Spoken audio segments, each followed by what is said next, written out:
नमस्कार, मैं हूं आपके साथ अंजना शर्मा और आप देख रहे हैं वर्तमान युग। तो आइए शुरुआत करते हैं आज की खास खबर से।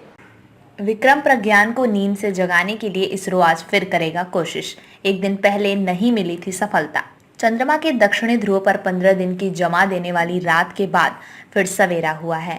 ऐसे में भारतीय अंतरिक्ष अनुसंधान संगठन इसरो लैंडर विक्रम और रोवर प्रज्ञान को एक बार फिर नींद से जगाने की कोशिशों में जुट गया है। शुक्रवार को उनमें संपर्क की कोशिश की गई, लेकिन सफलता नहीं मिली। अब शनिवार को फिर उन्हें जगाने की कोशिश होगी।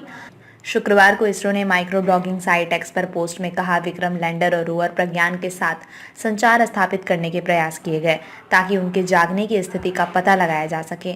फिलहाल उनकी ओर से कोई संकेत नहीं मिले हैं। संपर्क स्थापित करने के प्रयास जारी रहेंगे। इसरो के स्पेस एप्लीकेशन सेंटर के निदेशक नीलेश देसाई ने कहा, हमने लैंडर और रोवर दोनों को स्लीप मोड में डाल दिया था क्योंकि तापमान 0 से 120 से 200 डिग्री सेल्सियस तक नीचे चला जाता है।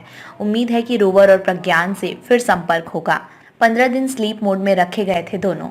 इसरो ने रोवर को 2 सितंबर और लैंडर को 4 सितंबर को स्लीप मोड में डाल दिया था, लेकिन विक्रम और रोवर को सुलाने से पहले इसरो ने उनके सौर पैनलों को इस तरह से रखा था कि चंद्रमा पर सुबह होते ही सूरज की सीधी रोशनी उन पर पड़े।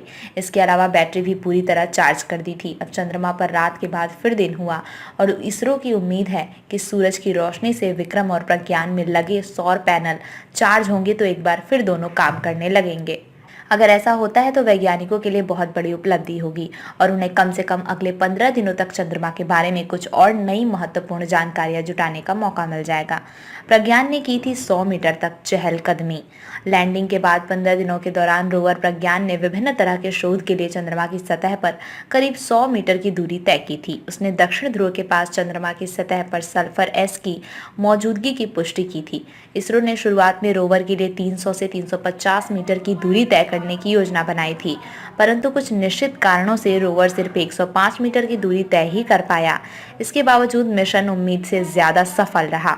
लैंडर विक्रम ने सफलतापूर्वक चंद्रमा पर हॉप परीक्षण पूरा किया, जो भावी चंद्र मिशन और मानव अन्वेषण के लिए महत्वपूर्ण उपलब्धि है। खबरों में अब तक के लिए बस इतना ही। फिर होगी आपसे मुलाकात कुछ ऐसी ही खास खबरों के साथ। तब तक के लिए नमस्कार और देखते रहिए वर्तमान युग।